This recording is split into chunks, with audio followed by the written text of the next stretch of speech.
অবশেষে নির্বাচনের সময় নিয়ে মুখ খুলেন ডক্টর মোহাম্মদ ইউনূস স্যার। কথাগুলো বলবো, তারাই কথা বলি।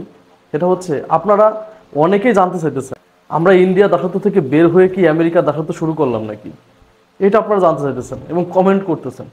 কারণ ডক্টর মোহাম্মদ ইউনূস স্যার যেভাবে পশ্চিমাদের সাথে, বিশেষ করে আমেরিকার সাথে যেভাবে মাতামাতি করতেছে, অনেকেই বলতেছেন যে ডক্টর মোহাম্মদ ইউনূস স্যার হয়তো সেন্ট মার্টিন লিখে দিয়ে চলে আসছে, সেন্ট মার্টিন লিখে দিছে, হ্যান ত্যান অনেক কিছু বলতেছে। দেখেন, ডক্টর মোহাম্মদ ইউনূস স্যারের কিন্তু এই আমেরিকা দেশের সম্পর্ক কিন্তু আজকের থেকে না, অনেক আগে থেকে তার সাথে সম্পর্ক ভালো আমেরিকার সাথে। এখন আর একটা বিষয় আপনাদের খুব জানার হইতেছে যে শেখ হাসিনা লোন নিছিল, এই জন্য আমাদের এত সমস্যা। কেন শেখ হাসিনা লোন নিল?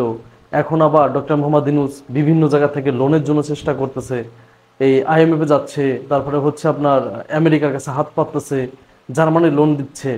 এখন লোন নিচ্ছে কেন? এখন লোন নিয়ে কথা বলেন না কেন? শেখ হাসিনা লোন নিলেই সমস্যা, আর doctor Mohammad Yunus sir loan নিলে সমস্যা নেই, এই কথাটা আপনারা বলতেছেন অনেকেই। আমি আপনাদেরকে বলি, বাংলাদেশে বর্তমান যে অর্থনীতির যে অবস্থা, শেখ হাসিনা যে অবস্থা করে রেখে গেছে, এই অর্থনীতির অবস্থাকে যদি ব্যালেন্সে রাখতে হয়, তাহলে অবশ্যই এই মুহূর্তে লোনের প্রয়োজন আছে। কারণ আমাদের তো এক মাসে হুটহাট করে 4 মিলিয়ন 5 বিলিয়ন ডলার তো ইনকাম হবে না। আপনারা জানেন, এই লোনের জন্যই কিন্তু শেখ হাসিনা চায়নাতে গেছিল, কিন্তু শেখ হাসিনাকে মাত্র 1500 না 1600 কোটি টাকা দিয়ে আশ্বস্ত করছিল কে? চায়না। যাই হোক, লোনের প্রয়োজন আছে কি জন্য? যে ব্যালেন্স রাখার জন্য। কিন্তু এই যে লোনটা যে আনবে, সাপোজ $5 বিলিয়ন নিয়ে আসলো লোন, তো $5 বিলিয়ন কি এনে কি চুরি করবে না কাজে লাগাবে?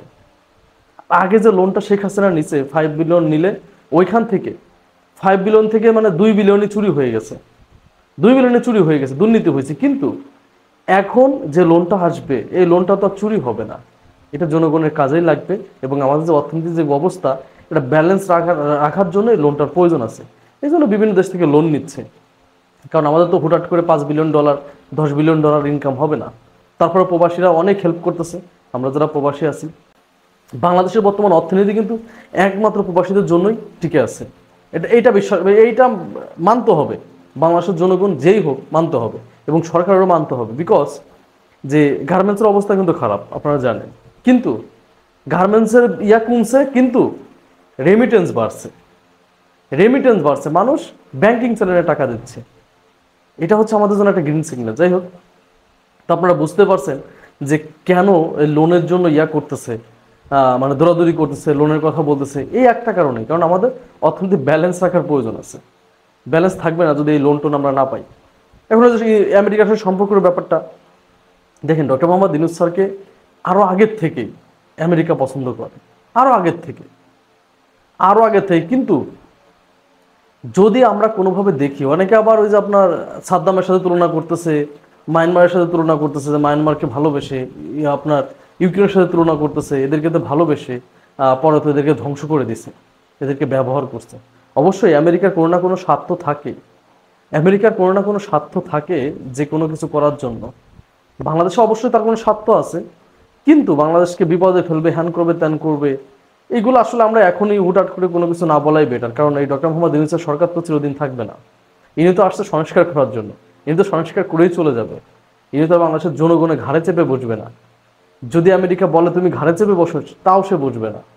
কারণ সে বাংলাদেশের জনগণের পালস বোঝে।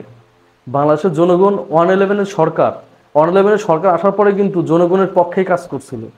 এই যারা চুরি করছিল, দুর্নীতি করছিল, এদেরকে আটকাইছিল, চুরি দুর্নীতি ঠেকানোর জন্য কাজ করছে। বাংলাদেশের মানুষ অ্যাটলিস্ট টেনশন ফ্রি চলাফেরা করতে পারতো, টেনশন ফ্রি, কোনো চোর ডাকাত ছিল না, জনগণের পক্ষেই তো কাজ করছিল। দিন শেষে কিন্তু 111-এর সরকার দেশ থেকে চলে গেছে, আজ পর্যন্ত কিন্তু দেশে আসতে পারেনি যারা ছিল নেতৃত্বে। তো এই জন্য কেউ 111-এর সাথে তুলনা করবে না, ডক্টর মোহাম্মদ ইউনূস স্যার থাকবে না। এরপরে যে সরকার আসবে, সে কি করে এটা চিন্তা ভাবনা করেন। এরপরে বিএনপি আসুক আর জামাত ইসলামী আসুক, তারা কোন দিকে যায় এটা হচ্ছে গুরুত্ব। কিন্তু ডক্টর মোহাম্মদ ইউনূসের সরকার কোথায় যাচ্ছে না যাচ্ছে, এটা নিয়ে আসলে গুরুত্ব দেওয়ার কোনো প্রয়োজন নেই। কারণ নির্বাচন 6 মাস পরেও হইতে পারে, দেখলে 1 বছর পরেও হইতে, যেমন 3 মাস পরেও হইতে পারে। এবং এই বিষয়ে কিন্তু মুখ খুলছে যে নির্বাচন আসলে কবে হবে। এখন দেখেন, ডক্টর মোহাম্মদ ইউনূস স্যার কিন্তু এক বাক্যে বলে দিছে, নিউ ইয়র্ক টাইমকে কিন্তু এক বাক্যে বলে দিছে যে নির্বাচন তখনই হবে যখন ভোটার তালিকা সম্পূর্ণ হইলে, এবং নির্বাচন যে কমিশন এটা সংস্কার করে তারপরে হচ্ছে নির্বাচন দিয়ে দেবে। এটা তো বেশি টাইম লাগার কথা না। আশা করি এগুলা দ্রুত করে নির্বাচন দেবে, এবং এটাই নিউ ইয়র্ক টাইমকে কিন্তু বলছে যে নির্বাচন আসলে টাইম নেবে না, কাজগুলো হয়ে গেলেই নির্বাচনটা দিয়ে দেবে। সেটা হচ্ছে সেইভাবে বলছে ভোটার তালিকা সম্পূর্ণ হলেই নির্বাচনটা দিয়ে দেবে। এখন দেখি আমরা কতদিন পরে সেই ভোটার তালিকা সম্পূর্ণ হয়। আর বাংলাদেশের জনগণ তো এই মুহূর্তে চাচ্ছে একটা গণতান্ত্রিক সরকার আসুক, ভোটের মাধ্যমে নির্বাচিত একজন সরকার আসুক। তা না হলে বর্তমান বাংলাদেশের যে অবস্থা, এখান থেকে কিন্তু উত্তোলন হবে না। অবভিয়াসলি এখন একটা গণতান্ত্রিক সরকার মানে বাংলাদেশের মানে জনগণের ভোটে নির্বাচিত একজন সরকারের প্রয়োজন আছে বর্তমান বাংলাদেশে। এটা কিন্তু আজ থেকে 1-1.5 মাস আগে মানুষ বলছে না ডক্টর মোহাম্মদ ইউনূস স্যার আইছে 5 বছর থাক 10 বছর থাক। এখন কিন্তু যারা বলতেছিল তারা এখন বলতেছে যে এখন একটা গণতান্ত্রিক সরকারের প্রয়োজন আছে বাংলাদেশে।